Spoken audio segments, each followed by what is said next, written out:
বৃষ্টির রাতে আমাকে একা পেয়ে অপরিচিত লোক তার বাসায় নিয়ে যেভাবে কাজ করল, গল্পটি সম্পূর্ণ শুনলে আপনাদের মেশিন দিয়ে টপ টপ করে পানি চলে আসবে।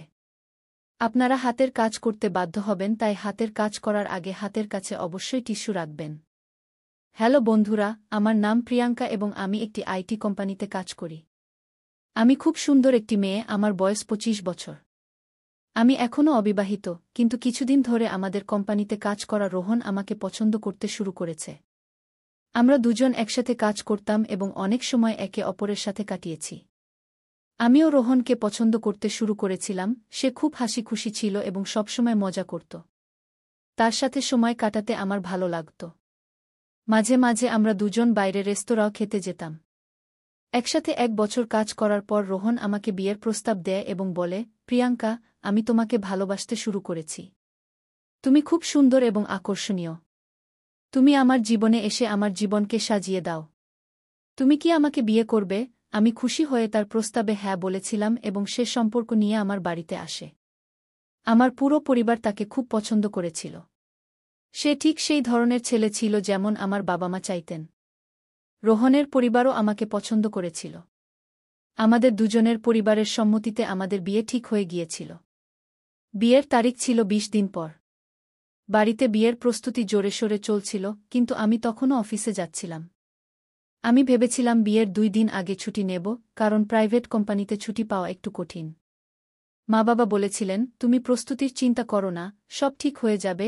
তাই আমি নিশ্চিন্ত ছিলাম এবং সব প্রস্তুতি আমার পরিবারই করছিল। আমার ভাইজা সবসময় আমার সাথে মজা করত, কিন্তু আমি ভেতরে ভেতরে খুব খুশি ছিলাম যে এখন আমার জীবনে একটি নতুন মোড আসতে চলেছে। আমার একাকিত্বপূর্ণ জীবনে এখন আমাকে ভালোবাসা মিলবে এবং যে জিনিস প্রতিটি মানুষের দরকার সেটিও মিলবে। এখন আমি সবসময় রোহনের চিন্তায় মগ্ন থাকতাম। রোজ রাতে ফোন করে রোহন আমার সাথে সুহাগরাতের কথা বলত এবং আমি সেই চিন্তায় ডুবে যেতাম। আমার অফিসের লোকেরাও আমাদের দুজন নিয়ে মজা করত।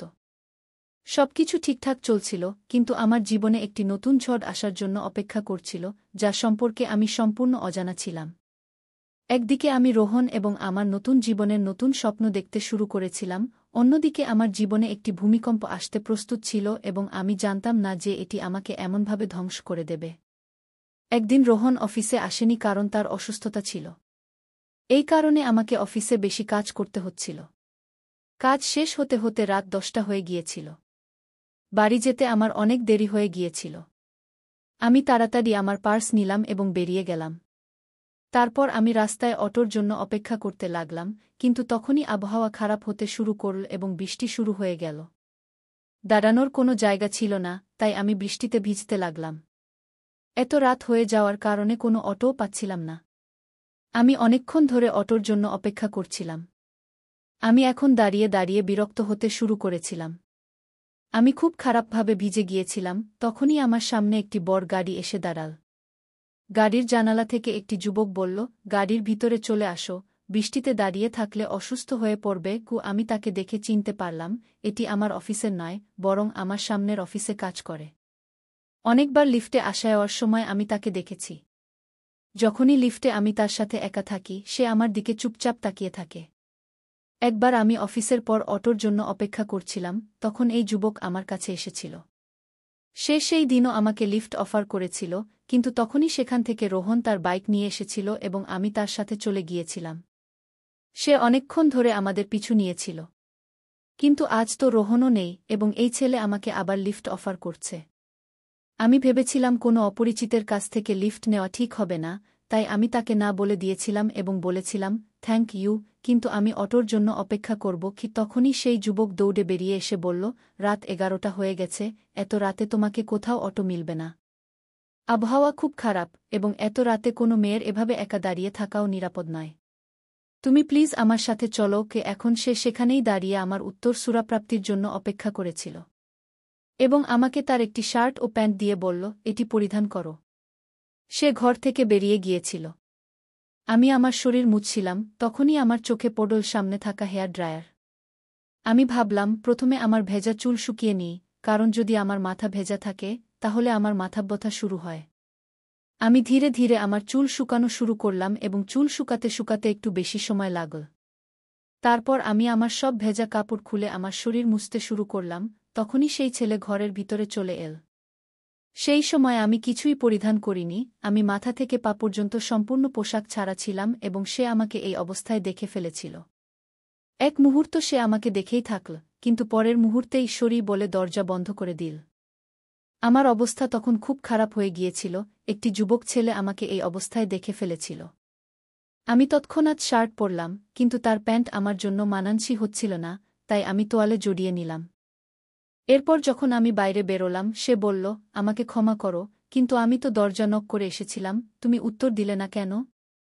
তখন আমার মনে পড়ল যে সে দরজায় নক করেছিল, কিন্তু আমি এতটাই বিভ্রান্ত ছিলাম যে কিছু বলতে পারিনি। আমি বললাম, যা ঘটেছে তা আমারই ভুল ছিল, আমার মন অন্য কোথাও ছিল। আমি বললাম, তোমার প্যান্ট আমার জন্য মানানসই হচ্ছে না। সে বলল, চিন্তা করো না, আমি তোমার কাপড় ওয়াশিং মেশিনে দিয়েছি, এতে সম্পূর্ণভাবে কাপড় শুকিয়ে যাবে, আধা ঘন্টা লাগবে। এরপর তুমি তোমার কাপড় পরে আরামের সাথে বাড়ি যেতে পারবে। সে আমার কাপড় শুকাতে দিল, তারপর বলল, চলো কিছু খাবার বানাই, তুমিও খেয়ে নাও। আমরা দুজনেই রান্নাঘরে চলে গেলাম এবং সে অমলেট ও চা বানাতে শুরু করল। খাবার প্রস্তুত করে আমরা দুজনেই খেতে শুরু করলাম, কিন্তু আমি লক্ষ্য করলাম যে সেই ছেলে আমাকে দেখছে। তখনই আমার মনে পড়ল যে আমি আমার শার্টের উপরের বোতাম খুলে রেখেছি এবং সে আমার শরীর দেখছে। যেই আমি এটা বুঝতে পারলাম সে আমার খুব কাছাকাছি চলে এল। সে আমার শার্টের বোতাম লাগাতে শুরু করল, তখনই আমার শ্বাস খুব দ্রুত হয়ে গেল এবং তার শ্বাসও খুব দ্রুত চলতে শুরু করল। এই ছেলে কতটা হ্যান্ডসাম! আমি তার মুখই দেখতে থাকলাম। সে বলল, আমি তোমাকে একটি পাজামা দিচ্ছি, তুমি এটি পরিধান করো। এত বলেই সে আমার জন্য একটি পাজামা নিয়ে এল। আমি পাজামা পরিবর্তন করার জন্য ঘরে চলে গেলাম, কিন্তু আমি আবারও অজানা কোনো চিন্তায় বিভোর ছিলাম যে দরজা বন্ধ করাই ভুলে গেলাম এবং সেখানেই পরিবর্তন করতে শুরু করলাম। আমি তোয়ালে সরিয়ে ফেললাম এবং নিচে কিছুই পরিনি। সে সেখানেই দাঁড়িয়ে আমাকে দেখছিল। আমি পাজামা পরার আগেই সে আমার কাছে চলে এল এবং আমাকে তার বাহুতে জড়িয়ে আমার ঠোঁট চুম্বন করতে শুরু করল। আমি বিভোর হয়ে গেলাম। সে আমাকে বিছানায় শুইয়ে দিল। আমাদের দুজনেরই শ্বাস দ্রুত চলতে শুরু করল। সে আমাকে বারবার চুম্বন করতে লাগল এবং আমি তার ভালোবাসায় গলে যেতে লাগলাম।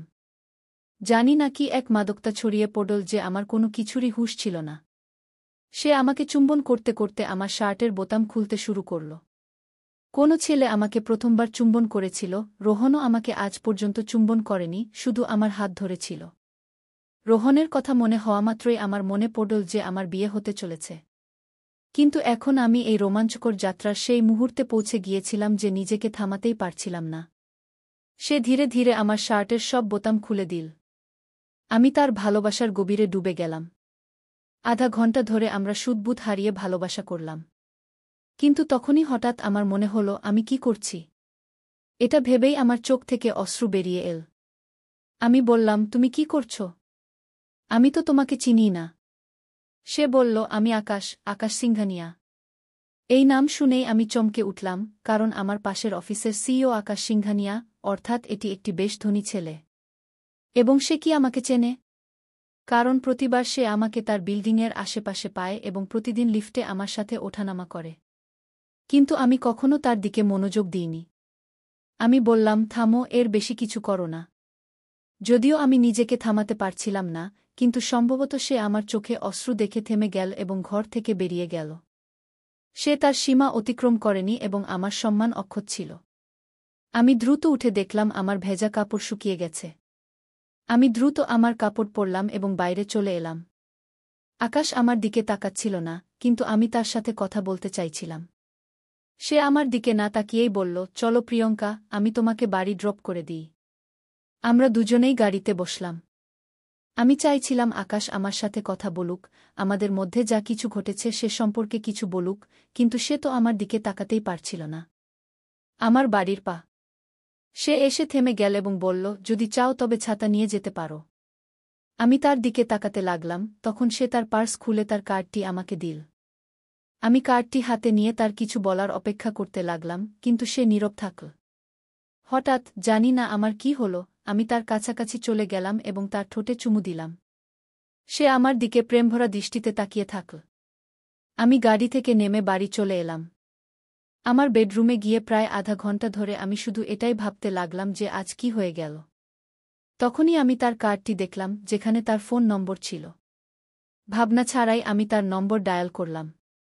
আকাশ ফোন তুলে নিলে আমি বললাম, আমি প্রিয়াঙ্কা বলছি। আজ যা কিছু ঘটেছে। সে আমার কথা মাঝেই কেটে দিয়ে বলল, আমি সেটাই ভাবছি। আমার বিছানায় শুয়ে শুয়ে সেই স্মৃতিতে ডুবে আছি।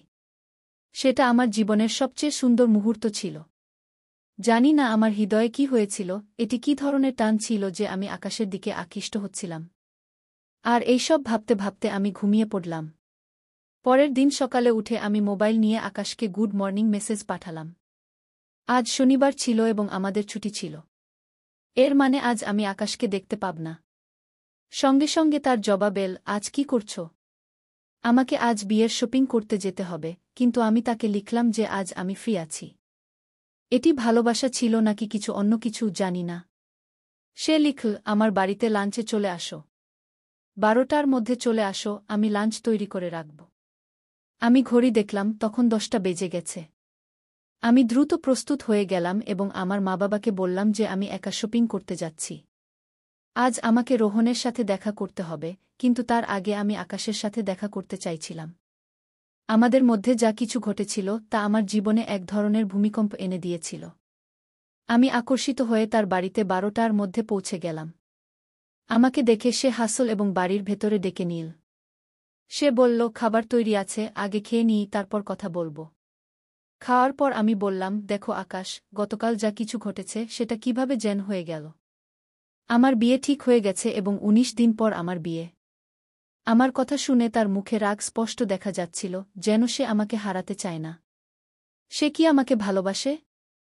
এটা বলে আমি সেখান থেকে যেতে লাগলাম। হঠাৎ সে আমার হাত ধরে বলল, যদি তোমার ইচ্ছা পরিবর্তন হয়, তবে আমি তোমার জন্য অপেক্ষা করব। তার চোখে আমি আমার জন্য ভালোবাসা দেখতে পাচ্ছিলাম। তার একটি স্পর্শে আমার পুরো শরীরে এক ধরনের কম্পন শুরু হয়ে গেল। আমি কেন এত দুর্বল হয়ে পড়ছি? আমি তৎক্ষণাৎ তার কাছাকাছি চলে গেলাম এবং তাকে জড়িয়ে ধরে একটা আলিঙ্গন করলাম। সে আমাকে একদম পাগল করে দিচ্ছিল। অনেক কষ্ট করে তার থেকে আলাদা হয়ে আমি বেরিয়ে এলাম এবং রোহনের সাথে আবার শপিংয়ে ব্যস্ত হয়ে পড়লাম। রাতে যখন বাড়ি ফিরলাম তখন রোহনের ফোন এল। কিন্তু জানি না কেন, এখন তার সাথে কথা বলার কোনো ইচ্ছাই হচ্ছিল না। যে রোমান্স আমাদের মধ্যে ফোনে হতো তাতে আমার মন লাগছিল না।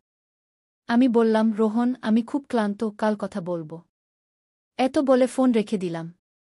এবং না চাইলেও আমি আকাশকে কল করলাম। আকাশ ফোন তুলতেই জিজ্ঞাসা করল, আজ কি করেছ সারাদিন? আমি বললাম, আমি রোহনের সাথে বিয়ের শপিংয়ে ব্যস্ত ছিলাম। তুমি কি করেছ? সে বলল, শুধু তোমার ভাবনায় ডুবেছিলাম। সেই ভাবনা মন থেকে বেরোতেই চায় না। যদি কাল ফ্রি হও তবে প্লিজ লাঞ্চে চলে আসো। আমি বললাম, আমি আসব না। তুমি জানো আমার বিয়ে হতে চলেছে। এত বলে ফোন রেখে দিলাম। কিন্তু জানি না সে কি শক্তি ছিল যে পরের দিন 12টায় আবার আমি তার বাড়িতে পৌঁছে গিয়েছিলাম। আকাশ আমাকে দেখে মুচকি হাসতে লাগল এবং তারপর আমাকে ভিতরে ডেকে নিল। খাবার খাওয়ার পর আমরা দুজন সোফায় বসেছিলাম। হঠাৎ সে আমার উপর ঝাঁপিয়ে পড়ল এবং আমাকে ভালোবাসতে শুরু করল, আমাকে চুমা দিতে লাগল এবং বলল, তুমি তো বলছিলে যে আমি আসব না, তাহলে কিভাবে চলে এসেছ? তুমিও কি তাই অনুভব কর যা আমি করি? তাহলে এই দূরত্ব কেন? আসো, এই দূরত্ব মিটিয়ে দেই কি? তার কথায় আমি মাতাল হতে শুরু করেছিলাম, আমি তার ভালোবাসা অনুভব করতে শুরু করেছিলাম। সেই মুহূর্তে আমি এতটাই ডুবে গিয়েছিলাম যে সে আমাকে সম্পূর্ণভাবে নিজের করে নিয়েছিল। যখন আমার জ্ঞান ফিরে এল তখন অনেক দেরি হয়ে গিয়েছিল। 18 দিনের মধ্যে আমার রোহানের সাথে বিয়ে আছে, কিন্তু আমি সম্পূর্ণভাবে আকাশের হয়ে গিয়েছি। আকাশ বলল, এখন তুমি আমার, আমি তোমাকে ছাড়তে পারব না। চলো আমার সাথে। সে আমাকে নিয়ে তার গাড়িতে আমার বাড়িতে চলে গেল এবং সরাসরি আমার বাড়ির ভিতরে ঢুকে পড়ল। তারপর আমার মা-বাবাকে ডাকতে শুরু করল। আমার মা-বাবা এসে তাকে খুব অদ্ভুত দৃষ্টিতে দেখতে লাগলেন।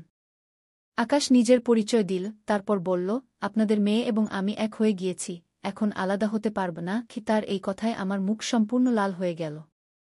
সে কিভাবে আমার মা-বাবাকে এই কথা বলল? আমার মা-বাবা বড় চোখ করে আমার দিকে তাকাতে লাগলেন। বাবা বললেন, কিন্তু মেয়ে, কিছুদিন পর তো রোহানের সাথে তোমার বিয়ে হতে যাচ্ছে। কিন্তু তখনই আকাশ তার পকেট থেকে একটি বাক্স বের করল। যখন সে বাক্সটি খুল, তার ভিতরে একটি আংটি ছিল। সে সেখানেই দাঁড়িয়ে আমার মাথায় সিঁদুর দিল এবং বলল, এখন থেকে প্রিয়াঙ্কা আমার স্ত্রী। কুশে আমার হাত ধরে আমাকে নিয়ে তার বাড়িতে চলে গেল। তারপর কি বলবো, সেই ভূমিকম্পের সঙ্গে আমি ভেসে গিয়েছিলাম। রোহানের হৃদয় ভেঙে গিয়েছিল, কারণ আমাদের বিয়ে ভেঙে গিয়েছিল। আমার মা-বাবা যেন বিশ্বাসই করতে পারছিলেন না যে কি ঘটেছে। আমিও কিছু বুঝতে পারিনি যে কিভাবে আমি একটি অচেনা ছেলের এত কাছে চলে গিয়েছিলাম, যে নিজের বিয়ে ভেঙে তার সাথে বাড়ি বেঁধে নিয়েছিলাম। কিন্তু সম্ভবত এটাই ভালোবাসা। অনেক সময় ভালোবাসায় আমরা আমাদের জ্ঞানবুদ্ধি হারিয়ে ফেলি, এবং এটাই আমার সাথে ঘটেছিল। বন্ধুরা, আমাদের এই গল্পটি কেমন লাগলো অবশ্যই আপনারা কমেন্ট করে জানাবেন। যদি ভালো লেগে থাকে তাহলে অবশ্যই পরবর্তী গল্পের জন্য আমাদের চ্যানেলটি সাবস্ক্রাইব করে আমাদের সাথেই থাকবেন। ধন্যবাদ আপনাদের সবাইকে।